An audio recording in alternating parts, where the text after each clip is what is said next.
মেহুল জঙ্গলে জগিং করছিলেন, হঠাৎ গন্ডার আসলো।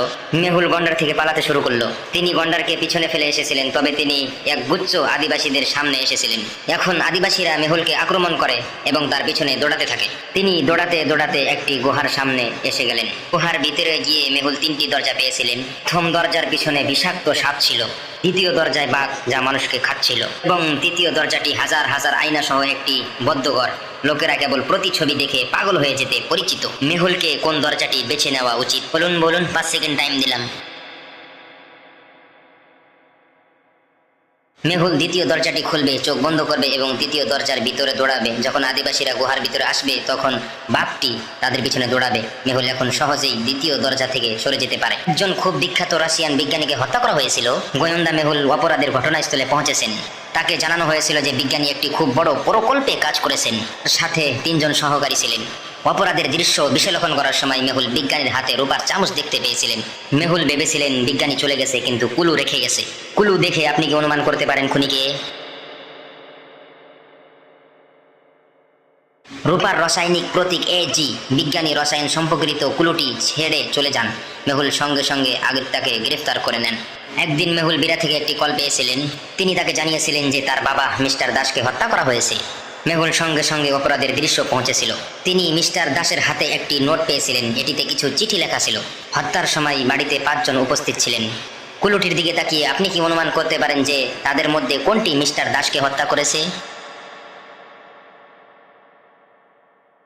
বিল হত্যাকারী। মিস্টার দাসের হাতের নোটটি এটাই বোঝাচ্ছে।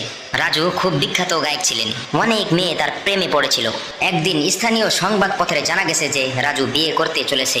সুতরাং তার বৃহত্তম 3 ভক্ত তার সাথে দেখা করতে এসেছিলেন। তবে বৈঠকের পরে রাজুকে মৃত অবস্থায় পাওয়া যায়। এই 3 ভক্তকে চলে যেতে দেওয়া হয়নি এবং গোয়েন্দা মেহুলকে হত্যার তদন্তের জন্য ডাকা হয়েছিল। তোমরা বলো তো, একে কে খুন করেছে? তারা সকলেই একই লাইনগুলি বলেছিলেন। আমরা রাজুর সাথে দেখা করেছি, তার অটোগ্রাফটি নিয়ে চলে গেলাম, আমরা তাকে হত্যা করিনি। মেহুল রাজুর একটি অটোগ্রাফের কাগজও পেয়েছিলেন। এই কাগজটি একটি জাল অটোগ্রাফ নিতে ব্যবহার হতে পারে। আপনি কি এই 3 মহিলার উপর অটোগ্রাফের দিকে নজর দিতে পারেন এবং অনুমান করতে পারেন যে এটি কে নকল করেছে? প্রথম মহিলার ঘাড়ে অটোগ্রাফটি উল্টা। তাড়াহুড়া করে সে খেয়াল করতে পারল না সে রাজুকে হত্যা করেছিল। 4 জন শ্রমিক একটি মাঠে কাজ করছিলেন। তাদের মধ্যে একটি খুন হয়। অন্য 3 জন শ্রমিকের একজন তাকে হত্যা করেছিল। গোয়েন্দা মেহুল এই হত্যার তদন্ত করতে ঘটনাস্থলে পৌঁছেছিলেন। তোমরা বলো তো, একে কে খুন করেছে? প্রথম কর্মী বলে, আমার অনেক কাজ ছিল এবং আমি এটি করতে ব্যস্ত ছিলাম। দ্বিতীয় কর্মী তাকে হত্যা করতে পারে। দ্বিতীয় কর্মী বলল, তিনি আমার খুব ভালো বন্ধু ছিলেন, আমি কেন তাকে হত্যা করব? প্রথম কর্মী তাকে হত্যা করতে পারে। তৃতীয় কর্মী বলল, আমি তার বন্ধু বা শত্রু নই, আমি কেন তাকে হত্যা করব? কে শ্রমিককে হত্যা করেছে তা আপনি বিশ্লেষণ করতে এবং সিদ্ধান্ত নিতে পারেন কি?